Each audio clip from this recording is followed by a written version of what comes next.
What is going on, you guys? Kevin here in the humble garage, joined by my daughter Harley. Hey girl. Yep, clean those taillights. And we are going to go over the awesome performance features that the Mark 7 GTI comes with from the factory. Just some really cool quirks and features that a lot of people might not know about. And if you are in the market for buying a Mark 7 GTI or you're already an owner, watch this video and find out what this bad boy can do.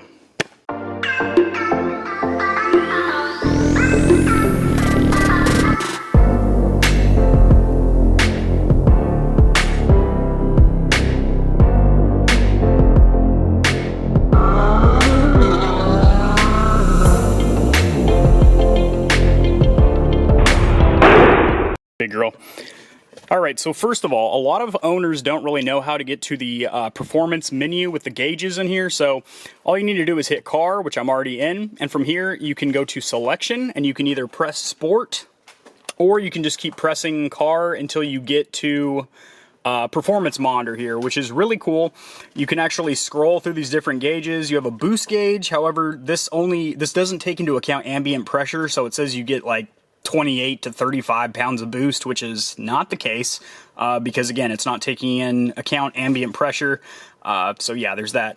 You have your oil and water temperature. You also have a G meter, which is really awesome. That's usually what I keep in the center. It seems to be pretty accurate. It's really nice. And then you also have a kilowatt.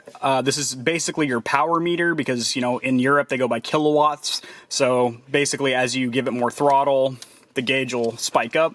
Hit over here, you actually have a lap timer, which is really cool. And there's another lap timer in the heads-up display, which we're going to go over in just a minute. So in order to use the lap timer, you just hit bam.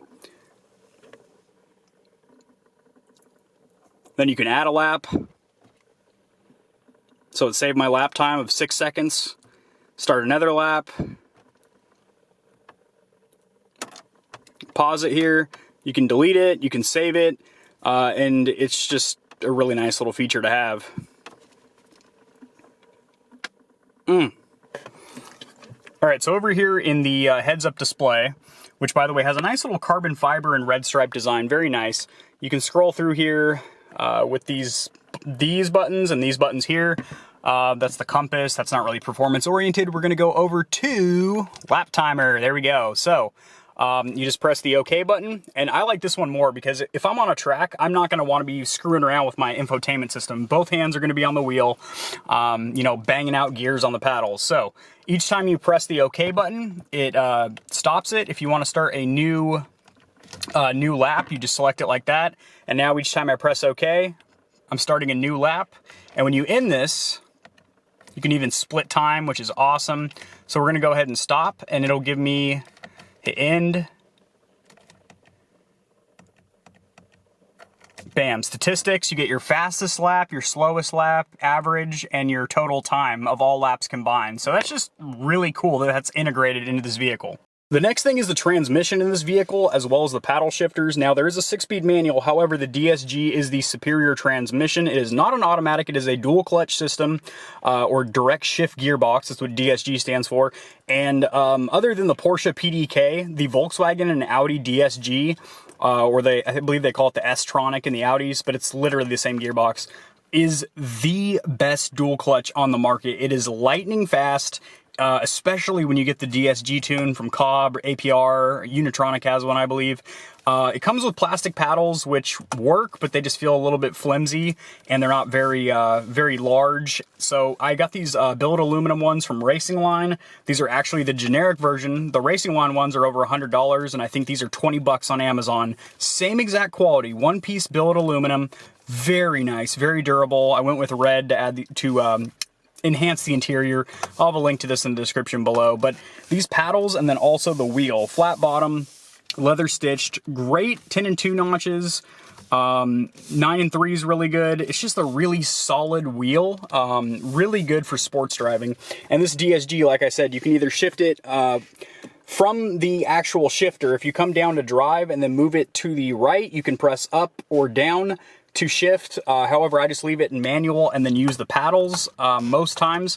Also, if you pull down, you can shift between drive and sport mode. Sport mode holds the gears longer and is much more aggressive. The next performance-oriented feature would definitely have to be these seats. They are extremely aggressively bolstered, not only in the torso support, but also in the thigh support.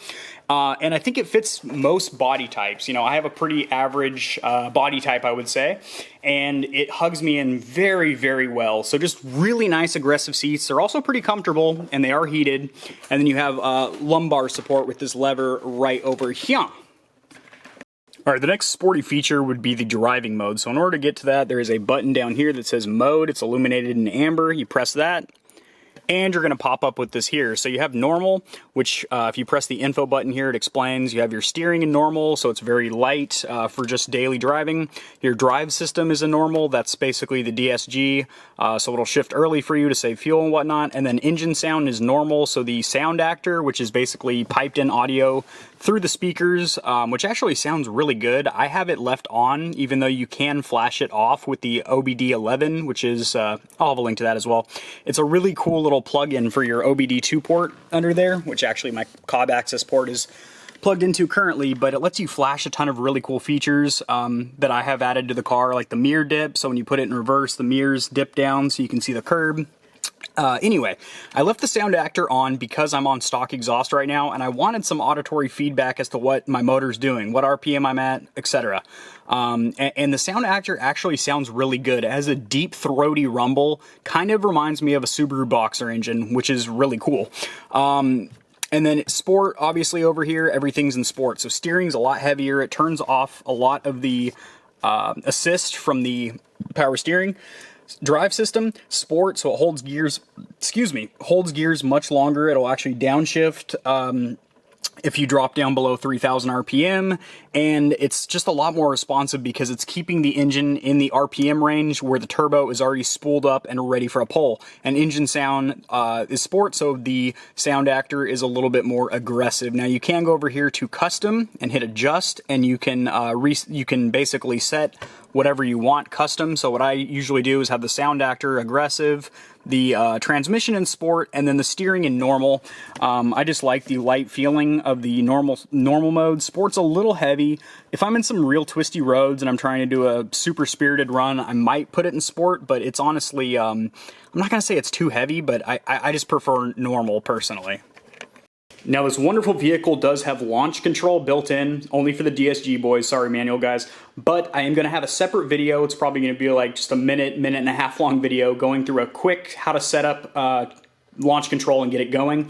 So I will have that linked in the description below, probably also pop up on screen somewhere. Anywho, launch control, yes. You get a lot of wheel spin though, as you do have to turn traction control off in order to activate it. But if you get some aftermarket tires, like some great summer tires, ultra high performance tires, you're gonna hook up, which is very nice. And also with the Cobb access port there, you can adjust what RPM your launch control is set at, which is really nice. All right, so next we're just gonna talk about the overall package of what makes this a performance vehicle. Now, first of all, starting up here at the front, the aero is extremely aggressive, as you can see. I have added some canards down there, which I pretty much cosmetic, but I mean, more so, canards are supposed to give you more downforce in the front, so you get more traction on the front wheels, obviously. But just really aggressive styling. Now, underneath that hood there, you have the EA888 motor, which is the same that is in the Audi S3 and A3. And this motor is identical to what's in the S3, which is, or I'm sorry, the A3, which is an IS20 turbo. The S3 and the Golf R have the IS38 turbo, which is a direct bolt-on for this vehicle, extremely easy to install compared to other turbos out there on the market. Now, this motor is very potent, very potent. With just the tune alone, you're looking at gaining about 60 to 80 horsepower and about 100 pound-feet of torque. So just with a tune alone, you can be sitting at roughly 300-ish wheel horsepower and about 360 pound-feet of torque with just a tune alone. And you can always flash back to stock if you need to get serviced. There are some debates going on about if the dealership can see that or not. So if you want to play it super safe, there is a JB4, which is a piggyback tune, as opposed to flashing your motor with APR, Unitronic, Cobb, or any of the other companies. Now, suspension, very, very, very good. It's a great balance between comfort and sport. You don't get a lot of body roll, and it feels very nimble, light on its feet because of the short wheelbase and because of just the stiffness and rigidity of the chassis. Brakes are very good. I had the S model without the performance pack, so I have the stock brakes. I do not have the performance pack that has the Golf R brakes, but I'm not too worried about it as I am going to be upgrading all 4 discs and pads here in the near future, but they grab really well. I've had a couple animals dive out in front of me at night. I had to slam on my brakes and it stopped quick fast in a hurry. So the brakes are very good. However, if you are doing track day or several back-to-back pulls where you need to be slowing down quickly, you will experience brake fade on the stock pads. So I would recommend, if you are going to be tracking this or just doing a ton of spirited driving, that you upgrade yourself to some EBC, either red stuff or yellow stuff or even orange stuff pads. Links to all that in the description below. But yeah, just a fantastic vehicle overall. I have no complaints whatsoever, and hopefully this was beneficial, informative for you guys. If it was, hit that like, subscribe, and you'll be getting a ton of GTI content. All right, guys, peace.